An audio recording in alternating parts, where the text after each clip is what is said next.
Hi friends, நான் உங்கள் ஜேரஸ். இன்றைக்கி நம்ம பார்க்க போகிறது எதை பற்றி அப்படின்னா, நம்ம தமிழ்நாட்டில் அதிகபட்சமாக உணவாக நம்ம யூஸ் பண்ணிகிட்ருக்கிறது அரிசி.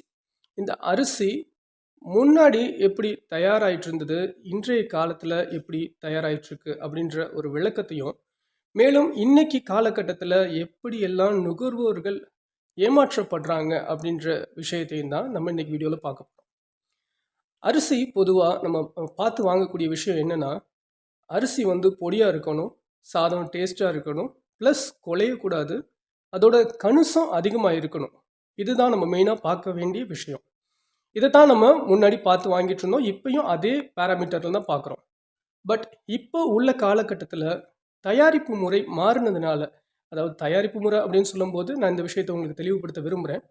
என்னென்னா, புதுசாக வரக்கூடிய நெல் ஒரு தை மாதம் அப்படியே அரைவல்ஸ் வருது அப்படின்னு இருந்ததுன்னா, அந்த நெல்லை காய வச்சு அதுக்கு ஸ்டீம் கொடுத்து டபுள் பாயில்டு அப்படின்னு சொல்லிட்டு வேக்காடு அதிகமாக கொடுத்து அதனுடைய தயாரிப்பு முறையினால் அதனுடைய அந்த பருவமே மாற்றப்படுது.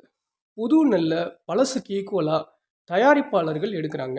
இப்படி எடுக்கிறதுனால அரிசி சந்தைக்கும் இந்த ரீட்டைல் ஷாப்புக்கு போகக்கூடிய இந்த அரிசி பழைய அரிசி அப்படின்னே விற்கப்படுது.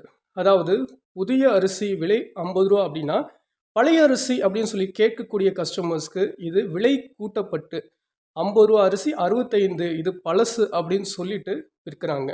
இந்த விஷயத்தினால கன்சியூமர்ஸ் அதிகபட்ச விலையை கொடுத்து வாங்க வேண்டிய அந்த கட்டாயம் ஏற்படுது. மேலும் அவங்களுக்கு பழைய நெல்லுக்குரிய அந்த தரமான அரிசி கிடைக்குதா அப்படின்னா இல்லை. வெறும் குலையாமல் இருக்குது அப்படின்ற அந்த கண்டிஷன்னாலேயே இவங்க பழைய அரிசி அப்படின்னு விற்கிறாங்க. ஸோ நம்ம பார்த்து வாங்க வேண்டிய விஷயம் என்னென்னா, அரிசி குலையாமல் இருக்குது அப்படின்னா அதனுடைய விலை கம்மியாகவும் இருக்கலாம்.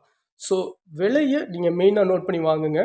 அதனுடைய அவுட்டனை நீங்கள் கனெக்ட் பண்ணீங்க அப்படின்னா பழைய அரிசியோடைய கணுசம் கூட இருக்கும். புது நெல்லில் எப்படி தான் தயாரிப்பு முறை மாற்றியிருந்தாலும் அதனுடைய கணுசம் கம்மியாக தான் இருக்க போகுது.